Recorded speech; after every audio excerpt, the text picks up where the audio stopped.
Season started, Ty Lue's signature was clearly visible in the offense. He emphasized spacing, small ball lineups, and ball movement, which reduced the number of isolations and increased the pick and roll.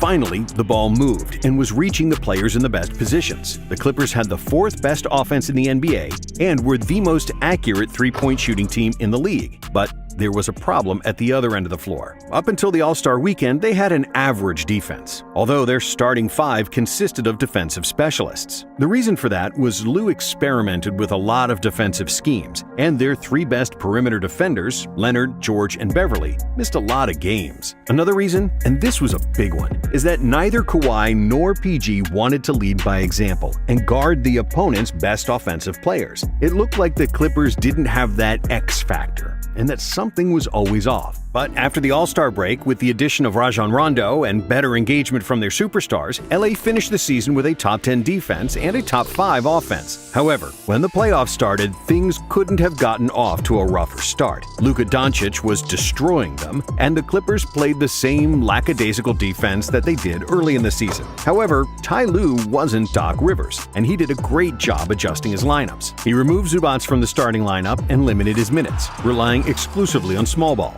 He also wasn't afraid to bench big-name players like Rondo and Beverly for Luke Kennard and Terrence Mann, showing poise and tactical acumen worthy of a superstar roster. LA tied the series at 2-2, but in Game 5, Luka scored 40 again, and the Clippers still faced potential elimination. And then, a big thing happened for the Clippers. Kawhi Leonard woke up. It was clear that Kawhi was the best player on his team during the entire series, but in Games 6 and 7, Leonard looked like the best player in the league. Kawhi finally became the primary defender on Doncic, while also destroying Dallas offensively with 45 points in Game 6 and 28 in Game 7. The Clippers won the series, and just when it looked like they had finally hit the switch, in the second round against the Jazz, their defensive problems came back. Instead of Luka, it was Donovan Mitchell who was slicing them up like a knife through butter. In the first two games, thanks to the non-existent Clippers defense, Mitchell looked like the best player in the NBA, averaging 41 points as the Jazz took a 2-0 lead. But Ty Lue shook up his troops once again, and in the series, it was Paul George who had a big revival.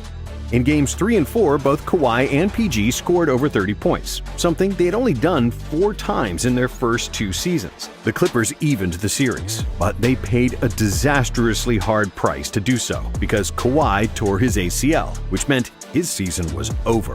But thanks to George's 37 points in Game 5 and Terrence Mann's career-high 39 points in Game 6, LA still managed to win the series and advance to the conference finals, which was their first time reaching the West Finals in their 51-year franchise history. However,